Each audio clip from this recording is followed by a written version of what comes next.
മനസ്സിലാക്കിക്കൊള്ളൂ. നമ്മൾ ജീൻസും ടൈറ്റ് പാൻസും ഇട്ട് കഴിയുമ്പോൾ നമ്മുടെ റീപ്രൊഡക്ടറി ഏരിയയിൽ ചൂട് കൂടുവോ തണുപ്പ് കൂടുവോ? ചൂട് കൂടും. ചൂട് കൂടുമ്പം വിയർപ്പും കൂടും. Yes or no? ചൂടും വിയർപ്പും കൂടെ ചേരുമ്പോൾ അവിടെ ഫംഗസ് വളരും, പൂപ്പൽ വളരും. പിന്നെ മലവിസർജ്യ ദ്വാരത്തിൽ നിന്ന് ബാക്ടീരിയ കൂടെ വളരും.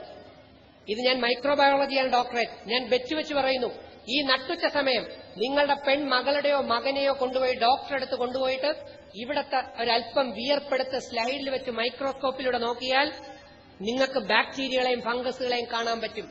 അതുകൊണ്ടാണ് ഖുർആൻ ഈ ശുദ്ധിക്ക് ഏറ്റവും ഇമ്പോർട്ടൻസ് കൊടുത്തിരിക്കുന്നത്. ശ്രദ്ധിച്ചു കേട്ടോളൂ, ശ്രദ്ധിച്ച്. ഇതോടെ ഞാൻ നിർത്തുകയാണ്. ആൺകുട്ടികളെ ആദ്യം എന്തുകൊണ്ടാണ് ആൺകുട്ടികൾക്ക് കൗണ്ട് കുറയുന്നത്? അത് ഞാൻ നേരത്തെ കുറ്റം പറഞ്ഞുവെങ്കിലും അതിൽ നിന്ന് രക്ഷ നേടാനുള്ള വഴി കൂടെ കേൾക്കണ്ടേ? വേണോ വേണ്ടേ? നമ്മൾ ടൈറ്റ് ആൺകുട്ടിക്ക് സൃഷ്ടാവ് നമ്മളെ സൃഷ്ടിച്ചപ്പോൾ നമ്മുടെ ടെസ്റ്റിസ് എന്ന് പറയുന്നത് ബോഡിയുടെ വെളിയിലേക്കാണ് ഇട്ടത്. എന്താ കാരണം? ചൂട് 2 മുതൽ 5 ഡിഗ്രി ചൂട് കുറച്ചേ അടിക്കാൻ പറ്റൂ. ടീച്ചർമാർക്കൊക്കെ അറിയാൻ പറ്റും. താങ്കളെ കണ്ടിട്ട് കുറച്ച് ടീച്ചറൊക്കെ ആണെന്ന് തോന്നുന്നു. അപ്പൊ എനിവേ, അങ്ങനെയുള്ള ഒരു ചൂട് കൂടുമ്പോ DNA ഇനാക്റ്റീവായി പോവും, സ്പേംസ് ചത്തുപോകും. ഇതുകൊണ്ടാണ് കൗണ്ടുകൾ കുറയുന്ന കാരണങ്ങളിൽ ഒന്ന്. 2, പെൺകുട്ടികളെ എടുക്കുന്നു. ടൈറ്റ് ഡ്രസ്സും പാൻസും ഇട്ട് ഇവിടെയും ഞാൻ കണ്ടു കുറെ പെൺകുട്ടികൾ. അതുകൊണ്ട് ഞാൻ പറഞ്ഞിട്ടേ പോവുള്ളൂ എന്ന് ഉറപ്പിച്ചത്. പാൻസ് ഇട്ട് നടക്കുന്ന അല്ലെങ്കിൽ അത് വാങ്ങിച്ചു കൊടുത്തിരിക്കുന്ന ഉമ്മമാരോർത്തോളൂ, വാപ്പമാരോർത്തോളൂ. എന്താണ് നിങ്ങളുടെ മകൾക്ക് വരാൻ പോകുന്നതെന്ന് അറിയണ്ടേ? നിങ്ങളുടെ പെൺമക്കൾക്കുണ്ടാകാൻ പോകുന്നതാണ് ക്യാൻസർ, ബ്രസ്റ്റ് ക്യാൻസർ. എങ്ങനെയെന്ന് കേട്ടോളൂ, പെട്ടെന്ന് തീർക്കാം. ടൈറ്റ് ഡ്രസ് ഇട്ട് നടക്കുന്ന പെൺകുട്ടികളുടെ റീപ്രൊഡക്ടറി ഏരിയയിൽ വിയർപ്പും ചൂടും കൂടുന്നതിന്റെ ഫലമായി പൂപ്പ്, ഫംഗസും ബാക്ടീരിയയും വർദ്ധിക്കും. Yes or no? യെസ്. ഇനിയാണ് ശ്രദ്ധിക്കേണ്ടത്, പെൺകുട്ടികളുടെ റീപ്രൊഡക്ടറി ഏരിയയിൽ 3 ഹോളുകളുണ്ട്. 2 സെന്റിമീറ്റർ 3 സെന്റിമീറ്റർ ഡിസ്റ്റൻസിൽ 3 ഹോളുകൾ. അച്ഛന്മാരറിയണം. ഒന്നാമത്തെ ഹോളാണ് യൂറിനറി ട്രാക്ട്സ്. അതിലേക്ക് ഫംഗസും ബാക്ടീരിയയും കയറുന്നതാണ് സഹോദരിമാരെ സ്ത്രീകൾക്കും പെൺകുട്ടികൾക്കും യൂറിനറി ഇൻഫെക്ഷൻ ഇപ്പൊ കൂടുതലായി വരുന്നത്. Yes or no? യെസ്. 2 ഈ പറയുന്ന മലദ്വാരത്തിൽ നിന്ന് വരുന്ന ബാക്ടീരിയയും ഫംഗസും കൂടെ രണ്ടാമത്തെ ഹോളായ വജൈനൽ ട്രാക്റ്റിലൂടെ അകത്തേക്ക് കയറുമ്പോൾ നിങ്ങൾ പൂത്ത റൊട്ടി കണ്ടിട്ടുണ്ടോ?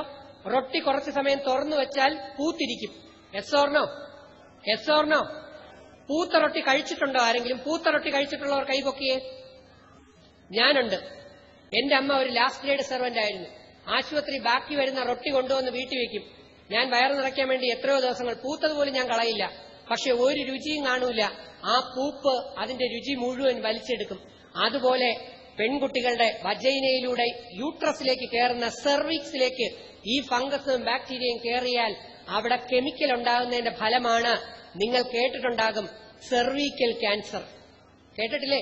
ക്യാൻസർ പടിവാതിൽ വന്നിരിക്കുകയാണ്. പടച്ചോൻ തരുന്ന ശിക്ഷയാണ്. ഏറ്റവും കൂടുതൽ ക്യാൻസർ ആർക്കാ? സ്ത്രീകൾക്കാണോ പുരുഷന്മാർക്കാണോ? സ്ത്രീകൾക്ക് സെർവിക്കൽ ക്യാൻസർ. ഫംഗസ് അകത്തേക്ക് കയറുന്നു യൂട്രസിൽ മുഴകളുണ്ടാകുന്നു, ട്യൂമറുകൾ. അത് കഴിഞ്ഞ് അവിടെ വല പോലെ ഉണ്ടാകുന്നു. കുഞ്ഞ് ജനിക്കുന്നത് ട്യൂബ്. ഈ വലകളായി കഴിയുമ്പോൾ കുഞ്ഞിന് ഉരുളാൻ പറ്റില്ല. അപ്പൊ നിങ്ങൾ കേട്ടിട്ടുണ്ട് എക്ടോപിക് പ്രഗ്നൻസി, അല്ലെങ്കിൽ ട്യൂബിൽ കുടുങ്ങി. കേട്ടിട്ടുണ്ടോ ഇല്ലയോ? കേട്ടു. അപ്പൊ എന്ത് പറ്റും? ട്യൂബ് കട്ട് ചെയ്ത് കളയും. അതോടെ പെൺകുട്ടി അമ്മയാകാനുള്ള ചാൻസ് നേരെ പകുതിയാകും. 12 എന്ന് ഞാൻ നേരത്തെ പറഞ്ഞതിൽ നിന്നും 6 കുറയും. വല്ലോ മനസ്സിലാകുന്ന? എവിടെ എന്തോ മനസ്സിലാവണം. അത് കഴിഞ്ഞ് ഓവറിയിലെത്തുന്നു. ഓവറിയിൽ ക്യാൻസർ, അടിവയറ്റിൽ ക്യാൻസർ. ഇതെല്ലാം +2 ബയോളജിയിൽ ഞാൻ എഴുതിയിട്ടുണ്ട്, പോയി വായിക്കണം. തീർന്നില്ല. അങ്ങനെ എന്താ പറ്റുക? ഒന്നുകൂടെ യൂട്രസ് റിമൂവ് ചെയ്യും. അല്ലെങ്കിൽ നിങ്ങളുടെ ഈ സ്കൂളിൽ LP, UP, high school, higher secondary പഠിക്കുന്ന കുട്ടി വളരുന്ന പ്രായമാണോ വളർന്നു കഴിഞ്ഞ പ്രായമാണോ? വളരുന്ന പ്രായം. ഈ ടൈറ്റ് ജീൻസ് ഇട്ട് ഇങ്ങനെ വളരുമ്പോൾ ഈ പെൽവിക്സ് എന്ന് പറഞ്ഞത് വികസിക്കുകയോ ചുരുങ്ങും. പെൽവിക്സ് വികസിക്കാതെ ചുരുങ്ങിയാൽ അകത്തുള്ള ഗർഭപാത്രം വികസിക്കുകയോ ചുരുങ്ങും. ഭാവിയിൽ അവളെ കല്യാണം കഴിപ്പിച്ചു കഴിഞ്ഞാൽ കൊച്ച് അതിനകത്ത് കിടന്ന് വികസിക്കുകയോ ചുരുങ്ങിപ്പോകും. ഉണ്ടപ്പക്രു പോലെ വളരാത്ത, ആരോഗ്യമില്ലാത്ത കുട്ടികൾ പുറത്തു വരും. വീണ്ടും കുട്ടി വികസിക്കാൻ തുടങ്ങുമ്പോൾ 8ാം മാസവും 9ാം മാസവും കീറും. അതിന്റെ പേരാണ് caesarean. And caesarean is the one of the reasons for breast cancer. അന്വേഷിച്ചു നോക്കുക. വിവരമുള്ള ഡോക്ടർമാർ പറയും ബ്രസ്റ്റ് ക്യാൻസർ ഇന്ന് കോമൺ ആയി വരുന്നു. സിസേറിയനാണ് കാരണങ്ങളിൽ ഒന്ന്. നോർമൽ സിസേറിയൻ അല്ല. ഇപ്പൊ നമ്മൾ വിളിച്ചു വരുത്തുന്ന സിസേറിയൻ. ചില പെൺകുട്ടികളിൽ പുതിയതായ ഒരു ചിന്ത വരുന്നുണ്ട്, ഞാൻ സിസേറിയനെ ചെയ്യൂ എന്ന്. പണി വരും, എഴുതി വെച്ചോ. നമ്മൾ വീണ്ടും കാണും, ടൈറ്റ് ഡ്രസ് ഇടുന്ന ആൺകുട്ടികൾക്കും പെൺകുട്ടികൾക്കും വെരിക്കോസ് വെയിൻ. മുലക്കുടി, അമ്മയും കുഞ്ഞും തമ്മിൽ ഏറ്റവും കൂടുതൽ ബന്ധം വരുന്നത് മുലപ്പാലിന്റെ ബന്ധമാണ്. സിസേറിയൻ കഴിയുന്ന പെൺകുട്ടിക്ക് പാല് കുറയും, അവളും മകനും തമ്മിൽ അല്ലെ അറ്റാച്ച്മെന്റ് കാണൂല. എഴുതി വെച്ചോ. പത്രത്തിൽ വരുന്നു, സ്ത്രീകൾക്ക് മലയാളി സ്ത്രീകളുടെ ആരോഗ്യം കുറയുന്നു. ഈ ഇരിക്കുന്ന സഹോദരിമാരിൽ അവിടെ ചിക്കൻ വിഴുങ്ങിക്കൊണ്ടിരിക്കുന്ന സഹോദരിമാരിലൊന്നും പലർക്കും ആത്മാവിന് ശക്തിയില്ല, ഈ ശരീരത്തിന്റെ ശക്തിയേ ഉള്ളൂ. പക്ഷേ 10 ദിവസം, ഒരു മാസം റംസാൻ നോമ്പെടുക്കുന്നത് നമ്മളെ പവർഫുൾ ആക്കാനാണ്. 2007 തൊട്ട് കൃത്യമായി റംസാൻ നോമ്പും കൂടെ എടുക്കുന്ന വ്യക്തിയാണ് ഞാൻ. അതിനുശേഷമാണ് ഞാൻ ഇത് എഴുതി തുടങ്ങിയത്. Most unhealthy habits of females. പെൺകുട്ടികൾക്കുണ്ടാകുന്ന 10 പ്രോബ്ലംസ് ആണ്. പറയാൻ സമയമില്ല. 2 വീലർ ഓടിക്കരുത്, പെൺകുട്ടി കാർ ഓടിച്ചോളൂ. ഇപ്പൊ സൗദിയിലൊരു നിയമം വന്നു, പെണ്ണ് കാർ ഓടിക്കാൻ പാടില്ല എന്ന്. പക്ഷെ ഞാൻ ശക്തമായി പറയുന്നു, കാറിന്റെ ഞാൻ പറയുന്നില്ല, 2 വീലർ. കാരണം നമ്മുടെ നട്ടെല്ലിൽ തേയ്മാനം ഉണ്ടാവും. നമ്മൾ ബസ്സിൽ തന്നെ കുറെ സമയം സഞ്ചരിക്കുമ്പോൾ നടുകഴപ്പുണ്ടാവും.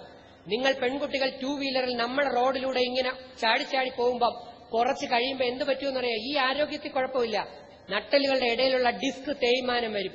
ഈ പെൺകുട്ടി 2 പ്രസവം കഴിയുന്നതോടുകൂടി നട്ടല് ബാക്ക് ബോൺ പേഷ്യന്റായി വീഴും. ഓർത്തു വെച്ചോളൂ, കാണാൻ പറ്റും.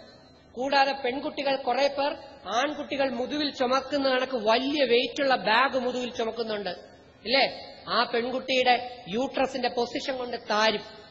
പൊസിഷൻ താന്നാൽ എന്തു പറ്റും സഹോദരി? അബോർഷൻ ടെൻഡൻസി കൂടും. അതുകൊണ്ടാണ് ഖുർആൻ പറഞ്ഞത്, പുരുഷനെ ഞാൻ മുൻപിൽ നിർത്തിയിരിക്കുന്നു. എന്തിനാ?